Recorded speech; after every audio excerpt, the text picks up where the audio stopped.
Matt from Theater and Stream, and this is another Minisode. Today, we're going to be talking about one-shot takes in movies, otherwise known as Oners, single-take scenes, or long takes. These are essentially scenes, or in some cases, entire movies that were either filmed in one continuous camera shot or made to look like they were.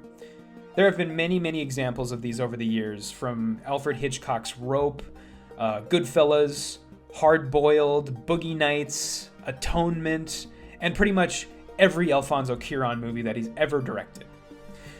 One-shot takes, like any other filming technique, when they're used effectively, they can be sort of an enhancement to whatever you're watching.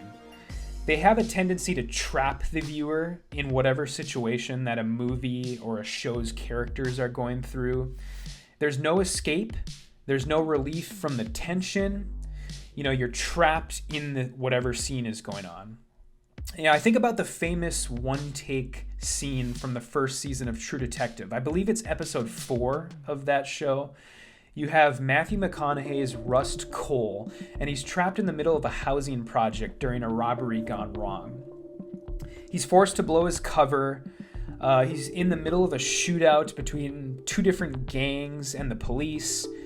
It's a 5-minute long shot. It's used to trap you as the viewer, as Russ, he sneaks his way out of the projects, all the while he's trying to wrangle his former partner in crime, who he's now basically taken as a hostage. And I think the best part about this scene is that it wasn't advertised at all before the episode released. It's true, nobody knew how big of a deal the first season of True Detective was going to be before it premiered, but it's also a surprise to everybody that this scene even existed in the first place. And I guess that's kind of one of two of my problems with modern one-take scenes. The very notion that a show contains a well-executed oner is basically used as a marketing bullet point. Not only is it announced beforehand that the movie or the show even has a long take, but sometimes it's used as like the entire marketing campaign around a show or around a movie. You have film writers online talking about it. The directors are talking about it in interviews and like how hard it was to pull off. And you have social media talking about it, all before a movie sometimes has even premiered. It creates this expectation that you, as an audience member, you need to watch out for this scene. You need to look out for when it happens. And never have I been more disengaged from a movie's suspension of disbelief than when I'm looking for a certain scene to happen. That the movie's marketing told me to look out for. And this happens all too often these days, especially in the last month or so. I'm filming this on April 4th.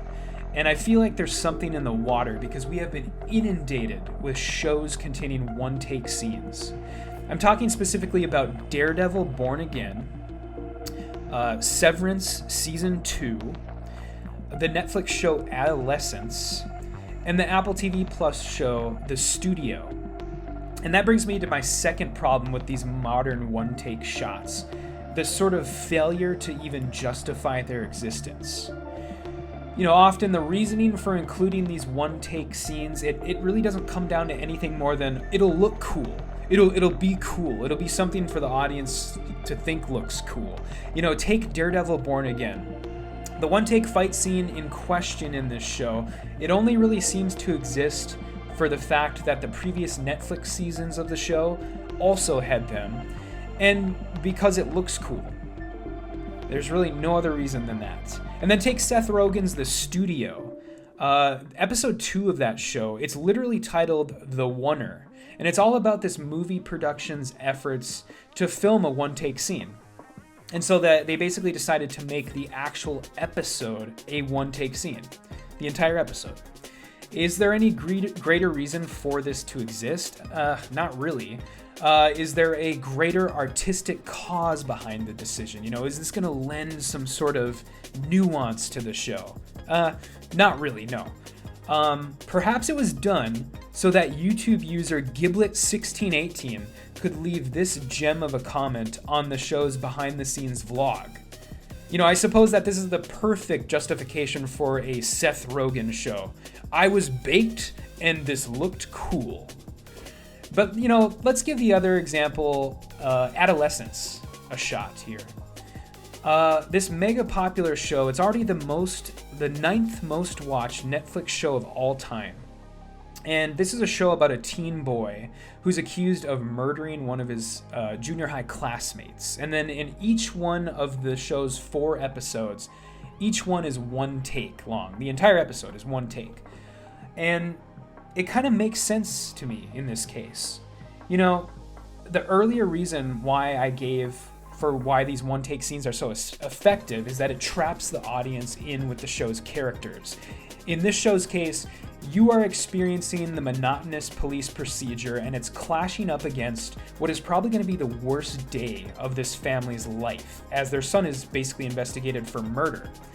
And you as the audience member, you're locked in with all the anguish, with all of the hopelessness as everything plays out. There's no cutting away. There's no relief.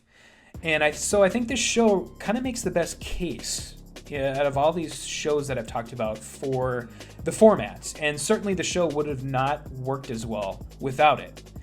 But the problem with this show is off screen, because now this show has been added to the drowned out chorus of all of the other 1 take shows and movies that we've gotten recently. And so there's a glut of 1 take scenes now, and the whole idea is played out. So let's stop. Let's stop doing this for a bit. Maybe let's stop doing this for a really good chunk of time, because it's all played out. And I remember when this was a novel idea. 1 take scenes were really novel, back in, let's say, like the early 2000s. The Park Chan-wook movie Old Boy. I was a budding film fan when that movie came out. I was in, late junior high years. All anybody could talk about in the movie Old Boy was the hallway fight. How novel it was, how you needed to see the movie just for that scene. And it became a large part of the movie's legacy 22 years later. And, I think that we need to rethink the position that these 1 take scenes are hard to pull off. Because how hard can they really be to pull off if we're getting multiple a year?